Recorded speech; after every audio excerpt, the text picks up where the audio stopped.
ආයිබෝවන්. ආයිබෝවන් ජයමිනි YouTube නාලිකාව මගේ මාව සොයාගෙන පැමිණීම ගැන මම ජයමිනි YouTube නාලිකාවට මගේ ප්‍රශංසාව ගෞරවනීය ස්තුතිය පුද කරනවා. අපිට දැනගන්න පුළුවන්ද ඔබතුමාගේ අතීතය ගැන? ඔව් මම දකුණු පළාතේ වැලිගම පැලෑනි ඉපදුන කෙනෙක්. මගේ පියාද පියාගේ ඥාති සොහයුරෙක් සමග ඒ කාලේ තිබිලා තියෙනවා මේ ටීටර් කියන දේවල්. කියන්නේ පොල් කොට ගහලා ස්ටේජ් ගහන නාට්‍ය. මගේ බාප්පා කෙනෙක් තමයි නාට්‍ය ඔක්කොම රචනා කළේ. මා ලැබූ දෑවැද්ද ඇයි මෙහෙම වුනේ? මගේ පියා මා ලැබූ දෑවැද්දේ ප්‍රධාන චරිතය කරපු කරුණාසේන පුංචි හේවා. ඉතින් ඒ ආభాසය තමයි මම කලාකරුවෙක් කියන තාත්තගේ ඥාන වලින්ම ආපු දෙයක්. තාත්තා ඒ වගේම චිත්‍ර ශිල්පියෙක්. රජයේ සේවය කරත් තාත්තගේ තියෙන කලා ගති ඒ කලා සංකල්ප මට පිහිටුවා කියලා මට කියන්න පුළුවන්. ඔබතුමා කලාවට පැවිසියේ? මම පැලෑනි සී වජිරඥාන විද්‍යාලයෙන් තමයි මූලික අධ්‍යාපනය ලැබුවේ. ඊට පස්සේ මම ඒ කාලේ තිබ්බා ජනප්‍රිය පාසල් තේරීමේ විභාගයක්. ඒ විභාගයෙන් පාස් වෙලා වැඩිදුර අධ්‍යාපනයට මගේ පියාගේ ඉස්කෝලේ වන වැලිගම සිද්ධාර්ථ බාලක මධ්‍ය මහා විද්‍යාලයට ඇතුළත් වුණා. එතනදී ඇතුළත් වුණාට පසුව මම 6 පන්ති ඉන්න කාලේ මම ඇත්තටම මේ ජේ.ආර්. ජයවර්ධන මහත්තයා කතා කරන විදියට ඕෆ් පීරියඩ්ස් වල කතා කරනවා. කතා කරනකොට මගේ යාළුවෝ හරි ආසයි ඒ වොයිස් එක අහන්න. එක දවසක් ඉන්නකොට එකපාරටම අපි හිටියේ උඩ තට්ටුවේ 6 පන්ති ඉඳලා තමයි ඉස්කෝලේ තියෙන්නේ. එකපාරට සයිලන්ස් එකගෙන ආවා. එහෙම නිශ්ශබ්ද වේගන එනකොට මුළු ශාලාවම විදුහල්පතිතුමා එන වෙලාවට තමයි සිසිර කියලා මහත්තයෙක් හිටියේ විදුහල්පතිතුමේ. හරි නීතියට අකුරට වැඩ කරන බොහොම උසස්ම විදුහල්පතිවරයෙක්. එයාට බයයි ළමයි. ඊට පස්සේ නිශ්ශබ්ද වෙන එක මට දැනුනේ නෑ.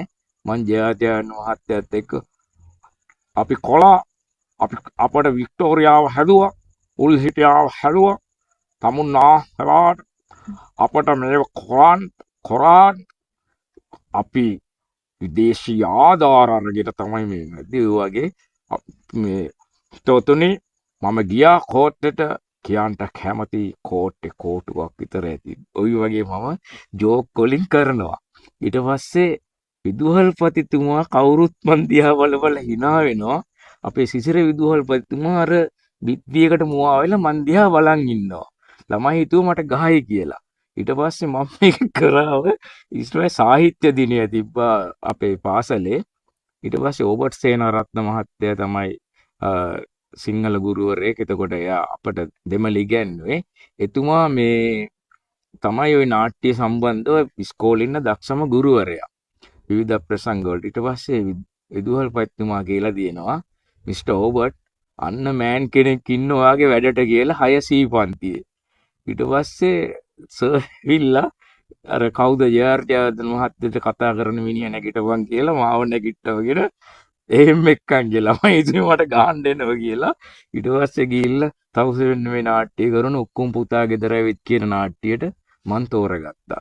ඒකේ තිබ්බේ මේ ඒ කතාවේ සර්මයි හැදුවේ එක පුතෙක් නිකන් මම මෝඩයෙක්ගේ චරිතයක් කරේ.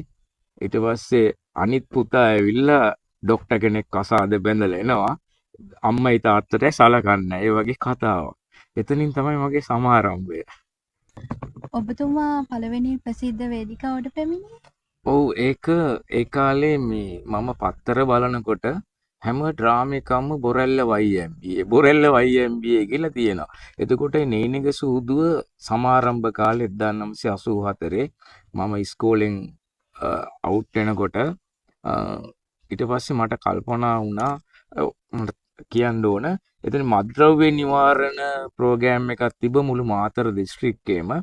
මට ඒකේ ප්‍රධාන චරිතය දුන්නට පස්සේ මටත් වැඩිය සීනියර් පිපට් කෙනෙක් ප්‍රධාන චරිතයට විදුහල්පතිතුමා දැම්මා. ඕබර්ට් සේනාරත්න මහත්තයා ඒකට වැඩිය කැමති වුණෙත් නෑ. එයා තමයි ඒක ඩිරෙක්ට් කරේ. මට ඊට පස්සේ දුන්නා මත්කුඩු ලෝලියෙක්ගේ චරිතයක්.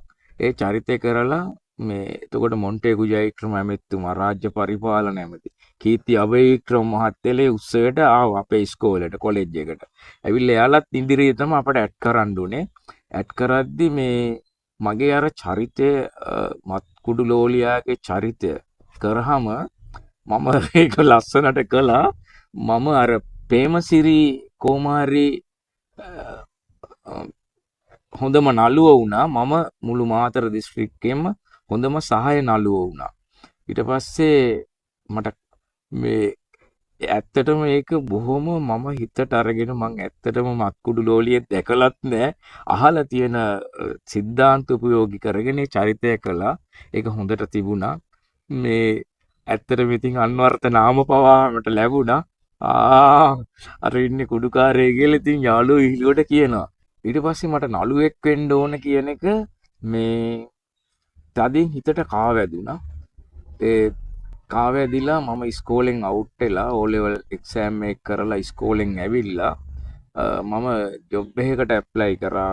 කියන්නේ YMBA එකේ බොරැල්ලේ තරුණ බෞද්ධ සංගමේ අපේ දහම් පාසල් විභාග කරේ කාලේ එකෙන්. එතකොට පුස්තකාල සහායක තනතුරකට මං ඉල්ලුම් පත්‍රයක් දැම්මා. මම ඉල්ලුම් පත්‍රයට ඉන්ටර්විව් ආවට මට කොහොමහරි ඒක මට යන්න බැරි වුණා ඒ දිනේට. මම නැවත ගියාට පස්සේ කෙනෙක් අරන් තිබුණා. ඊට පස්සේ මට කරන්න දෙයක් නැහැ.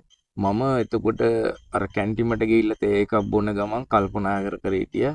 එතන මට අවුරුදු 20ක්වත් නෑ, අවුරුදු 19ක් විතර කාලේ.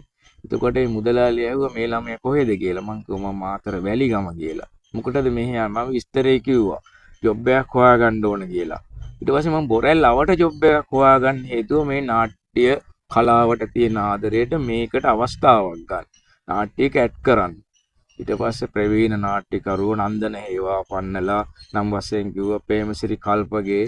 ඉතින් චන්දසිරි ශ්‍රේ වික්‍රමලා මට නිතර මුණ ගැහුණා.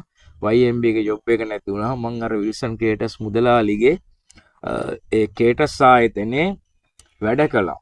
අන්තිමට එතන කැන්ටිමත් කරේ එතුමා. මං කඩේ යන බෝයිගේ වැඩේ කරන්න සිද්ධ වුණා කොට කලිසමක් ගහගෙන. ඒ කියන්නේ මගේ යටි අරමුණ තිබ්බේ කවදකරි මං ප්‍රසිද්ධ වේදිකාවට එනවා කියන එක. ඊට පස්සේ ඔහොම ගිහිල්ලා මට කවුරුවත් chance එකක් දුන්නේ නැහැ. මට මගේ දුක කියනකොට කාලිංග ඔබේ ෂොක් වෙනවා. කාලිංග ඔබේ වංශ මහත්තයා තමුසේනෝ මං මේ ප්‍රේමදාස මහත්තයා අල්පල් බැඳ ගන්න එකට ඩ්‍රාමා එකක් කරනවා.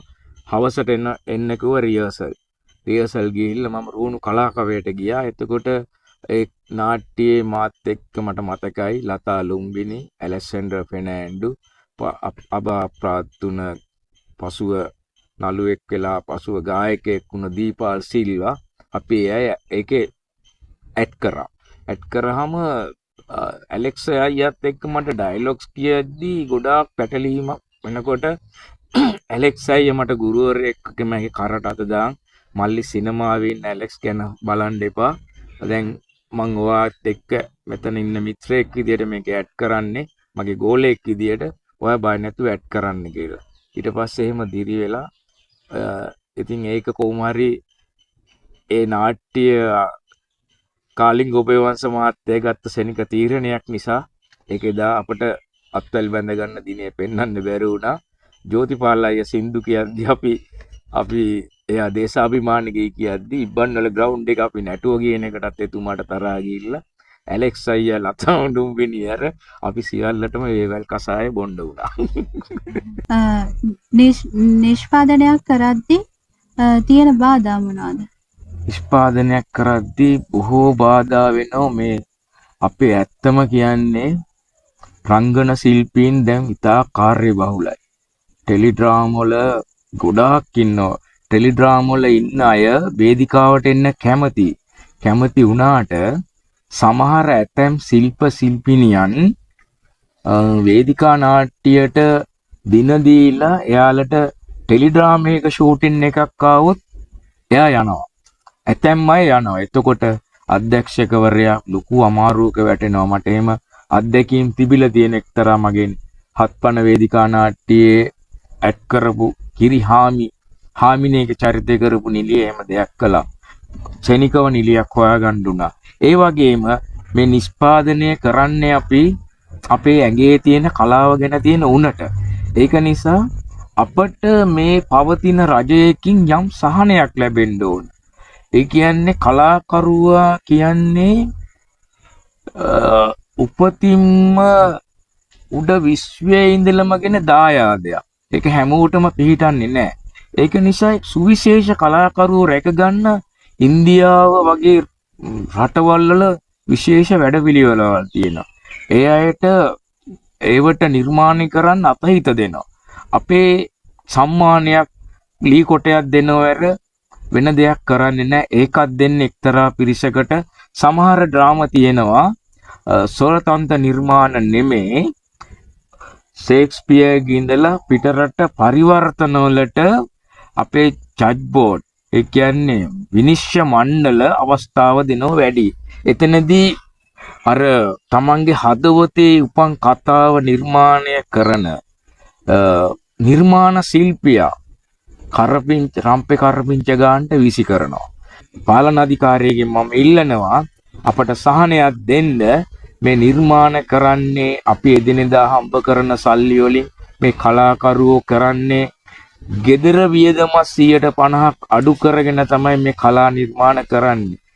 පවතින වත්මන් රජයගෙන් මම ඉල්ලනවා කරුණා කරලා අලුත් සංස්කෘතික ඇමතිතුමනි අගමැතිතුමියනි අපට මේ කලාකරුවෝ රැකගන්න. මේ කලාකරුවන්ට නිර්මාණ කරන්න අතහිත දෙන්න. ස්ථානය අරගෙන දෙන්න. එක්කෝ රජය මැදිහත් වෙලා සුවිශේෂ නිර්මාණ සඳහා යම් ලයිට් බිල්ලකට වතුර බිල්ලකට සුළු මුදලක් අය කරගෙන අපට රංගශාලාවල් දිස්ත්‍රික්කෙන් දිස්ත්‍රික්කයටවත් හදලා දෙන්න. මොකද ඕන තරම් සංස්කෘතික බල මණ්ඩල තියෙනවා. මේ සම්පත් තියෙනවා. සමහර වෙහිච් ශාලාවල් තියෙනවා. මේ වැරල අපට දෙන්න නිර්මාණ කරන්න. ඊට පස්සේ මේ කලාකරුවෝ රැකගන්න. මැරුණට පස්සේ මලගෙවල් වල එන එක නෙමෙයි, මල් රීඩ් එකක් දෙන එක නෙමෙයි. ඇරිච්ච හැට උදව් කරලා මේ කලාකරුවෝ රැකගන්න. මේ නිර්මාණ කරුවන්ට අතහිත දීලා ඔවුන්ගේ සිහින සැබෑ කරවගන්න ඔබතුමියලා අවස්ථාවක් දෙන්න කියලා මං අවසාන වශයෙන් ඉල්ලා හිටින්න කැමතියි. ඇත්තෙන්ම මේ ඔයාලා මේ මගේ නිර්මාණයේ වටිනාකම දැනගෙන මාව සොයාගෙන මෙහි දුරකතර ගෙවාගෙන පැමිණීම ගැන ඔබතුමියටත් YouTube ජයමිනි YouTube නාලිකාවේ අධිපති බුද්ධික බෝධිනායක මහත්තයටත් බොහොමින් ස්තුතිවන්ත වෙමි. ඔයාලට ජයෙන් ජය වේවායි මං හිත සිතින් ප්‍රාර්ථනා කරනවා.